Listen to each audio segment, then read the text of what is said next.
The movie began with a roving family and the dad was a musician. So he went out to make music, but he did not come back. So the wife's like, fine, leave for the milk. Then she girl bosses her way and starts making shoes. Then forces her daughter, then her son-in-law to make shoes. And before you know it, she has her own Sheen factory of slave workers. And the slave master's name was Imelda. Yeah, she definitely looks like she beats her kids. Now, her daughter's name is Coco, who is the great-grandmother of Miguel, the main character of the film. Hola, you hobo. Mwah. But his granny's so old, she a Mexican Dory with short-term memory loss. Then we meet Miguel's grandma, who just like the Asian mother. Here, have some more. No thanks. The fuck? Did you just say no? You wanna get beat up? See. Good boy. No music. And thanks to Miguel's great-great-grandfather, the family hates music and forbids it to be played. And like the Asian mother, she's controlling, strict, very vocal, and aggressive. So when I see the scene of the whole family making shoes, I just know they were all forced into it and didn't have a choice, like being shamed and disowned if they try anything else from the family business. But Miguel, he's different. Not only is he passionate about music, he's musically gifted and extremely talented at it, idolizing Ernesto de la Cruz, the most beloved and best-selling artist from Mexico. He had the ability to make men and women down bad for him. Ref, do something so he gets nerfed. Now, bro's been dead since 1942, but Miguel's so down bad he pulls up to his grave to start glazing. Then he vents to random strangers while shining their shoes that becoming a musician is his dream. How about you stop whining, puta, and perform at the talent show? But I'll dishonor my family. Well, continue to be a slave and shine shoes then. So then Buddy hands him a guitar so he can try. Miguel, you little shit! You leave my slave alone! You definitely beat your kids. He says I can be a musician.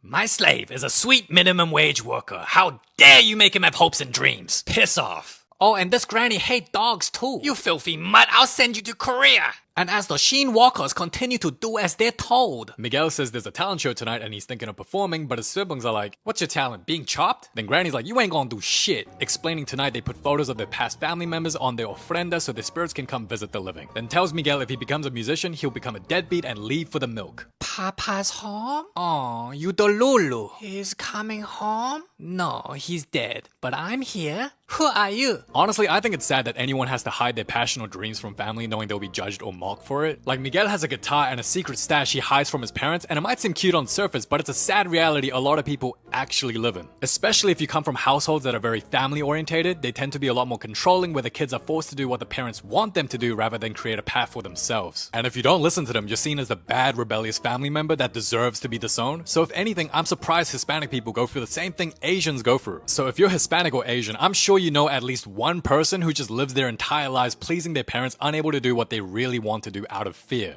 Like when I see an Asian doctor or an Asian nurse, I just know you did not want to do that shit, but you did it anyway so you can be a trophy item your parents can brag about to their friends. Now Miguel gets the news he'll start making shoes instead of shining them, and the dad's like, you'll do it after school. And I'm thinking, why the hell does he even go to school if his destiny is already set in making shoes for the family business? Like the whole point of school is to get a job in a specific field. So if he's already got a job he's forced to work in forever, what's the point of going to school? Anyway, the dog eat the ancestors' food then break the family photo. Then Miguel realizes his great-great-grandfather owns the De La Cruz guitar. Is your daddy Ernesto de la Cruz? Si, papi. And by comparing photos, Miguel is convinced De La Cruz is his great-great-grandfather. Listen up, you shoemaking putas. What did you just call me? I hate shoes. I'ma do music. Yeah, I don't think you should have told anybody. So the family starts judging him, then treats him like the worst person ever for picking up a guitar. This is no future for my son. But I want to play music. Never. I will not allow it. You will listen to your family. No more music. What are you, deaf now? You want to be left off your family ofrenda? I don't care if I'm on some stupid ofrenda. So she goes, oh yeah? Well then fuck your guitar. See if I care. Oh, she the toxic. You broke the guitar I made?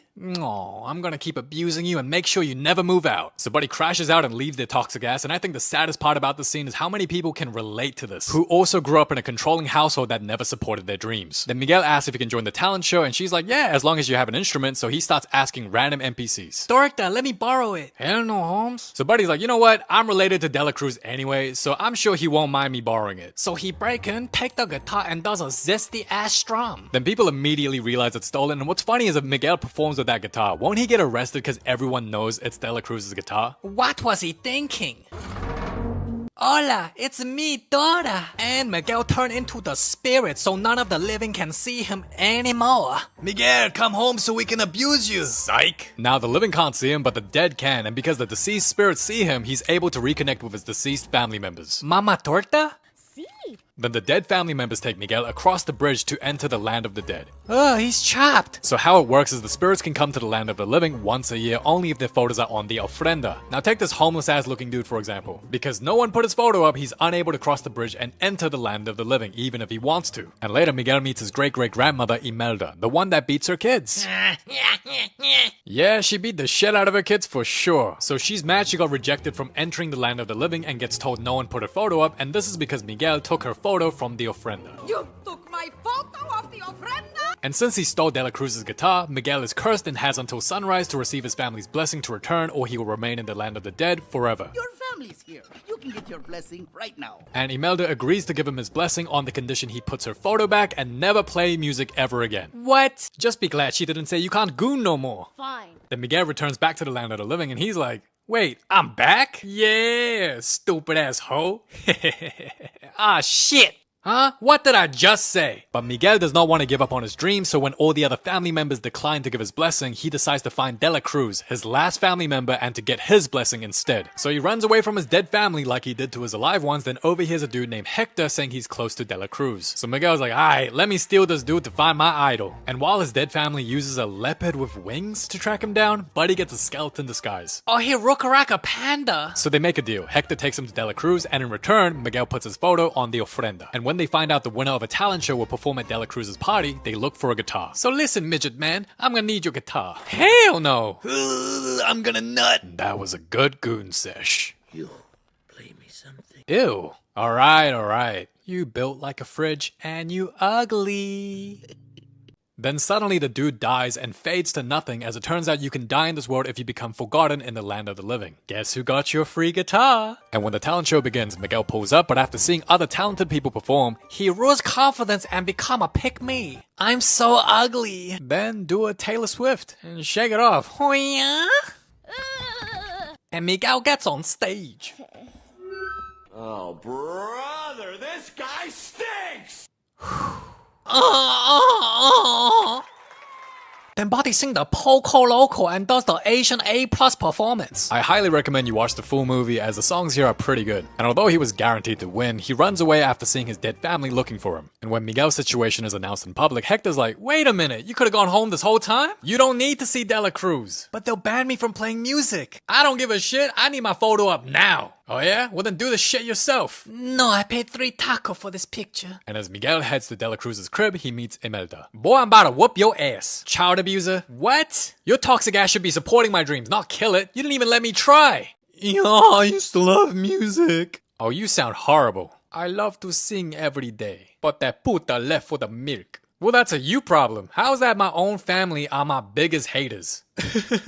Well, damn. And when the little boy gets to De La Cruz's crib, turns out he's the Mexican Great Gatsby holding wild-ass parties. And because he the short king and too small, he uses music to grab De La Cruz's attention. Then Miguel get the Mexican K-drama moment. I'm your great-great-grandson. I swear I thought I pulled out. But the idol accepts him and brags to others like the Asian mother with a doctor's son. And moments before he receives his blessing, Hector pulls up begging Miguel to put his photo up, but De La Cruz snatches it and we learn the truth. Those were my songs that I wrote that you got all the credit for. What? De La Cruz is a fraud? I never gave you credit because you were in my heart. Man, that is bullshit. Look, in De La Cruz's cringy ass movie, the best friend gives him a shot of poison and he dies. Then Hector connects the dots and realizes when he tried to go home to see his wife and Coco, De La Cruz stopped him because he needed his songs, but when realizing he can't control Hector, he offers him a drink and next thing you know, Buddy gets poisoned and passes away, allowing the fraud to steal all of his songs and get all the credit, money, and fame. Damn, why are the characters so toxic in this film? And why would you make a film about killing your best friend if it actually happened in real life? Like, what is this, self-snitching? So turns out De La Cruz ain't no Great Gatsby, he the Mexican Diddy. And once Hector's taken away, De La Fraud is like, I think your ass knows too much. I promise I won't tell no one. Yeah, right. Security! Ho, is you serious? Well, you know what they say. Huh? Don't drop the soap. Ho! And when Miguel reunite with Hector, he's slowly dying and being forgotten. And Miguel ain't got much time either. I just wanted to see her again.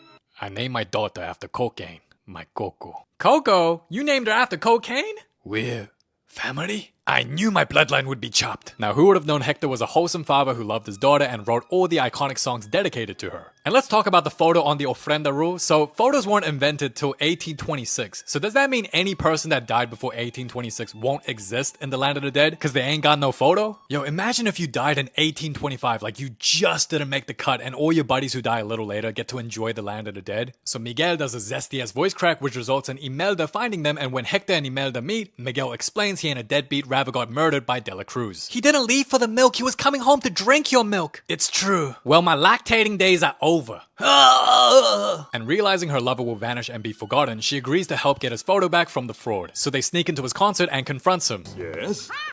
You dirty little puta, you killed my man! So the whole family show up to gangbang his ass! And while the fraud acts like Ellen to his staff, Imelda uses the strength she built from beating kids and gets the photo, but also gets on stage. Girl, you know you can jump off, right? But when she's on stage, she decides to play it off and perform, and she's really good. And I'm thinking, if she's good enough to be on stage, why couldn't Hector make music and tour with her instead of the fraud? Then they would have been rich, and Miguel would have been shining shoes, and there'd be no sheen factory. But when De La Fraude takes the photo from her, she goes, "Bitch, I'm toxic, don't mess with me." Oh, my anorexic man. Yeah, I know what they doing if Miguel gets back. Someone bones are gonna get cracked. However, Imelda takes forever to do her blessing, acting like there isn't a psychopath that killed her man right behind them. But what's important is that she says Miguel can pursue music, which is great, but you took too long. Now Miguel's little ass is getting dragged as a hostage. But you see, Miguel's whole family is messy and toxic. So this family member puts the camera on him backstage, showing the side of him no one else sees to the whole audience. Diddy! I use salsa, not baby oil. What you gonna do, kill me like you did Hector and steal the music that made you famous? Yo, I love their reaction. They're like, "Oh my gosh, girl, did you hear that? The tea is teeing. Yas." You think I can't kill a kid to protect my image? You thought wrong.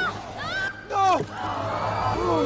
Then dude just walks back like nothing happened. And despite losing Hector's photo, Miguel doesn't get his insides all splattered on the ground. Then the fraud gets booed on stage and becomes the first dead person to get cancelled. Then the Mexican Diddy get the karma and gets yeeted to a bell. And a bell lands on him again, but that doesn't mean he's dead, right? Cause I'm sure his photo is on many ofrendas. But Hector is on the verge of being forgotten cause Coco the Dory with dementia. I swear I lost your photo on purpose. GG's. No. And when Miguel's back home, he races to see Mama Coco, but the granny tries stop him. You miss me? Girl, you better get the hell out of my way. I'ma lock the door on your toxic ass. Mama Coco, this your daddy. It's your si papi. Remember? What are you doing to that poor woman? Bro, that character's pissing me off. You apologize to your Mama Coco. For what? For trying to make her remember her dad? Apologize. And Miguel sings her the song Remember Me, the same song her father used to sing to her as a kid. Yo, I'ma just say, if she broke the guitar again, not only would I crash out, but I'd put her as the main villain of the film. I eat the dick. I will rub it in my eyes. I eat the dick. I embrace it as my life. But jokes aside, it's a beautiful song, a beautiful moment as Mama Coco gets her memory back. I eat the dick. And the good news is Mama Coco has the missing piece of Hector's face in the family photo, meaning Hector won't be forgotten. And a year later, De La Cruz gets the Michael Jackson treatment and gets hated on and cancelled after his death. And Hector gets the credit he deserves, although it's a bit too late. And the family is more accepting of music now, although it's sad that Miguel had to prove Hector wasn't a deadbeat for them to be okay with it. So if Miguel couldn't prove it, they'll still be breaking guitars shaming him. And as for Hector, he's finally allowed to enter the land of the living and reunited with his daughter, Coco. Hey, yo, they did her dirty, bro. Why is she the only one looking old as hell and all the other family members look like they middle-aged? Coco looks like Hector's mama. And the film ends with them eating dinner. Now, was I the only one a little bit disappointed in the film because I wanted to see Miguel succeed as a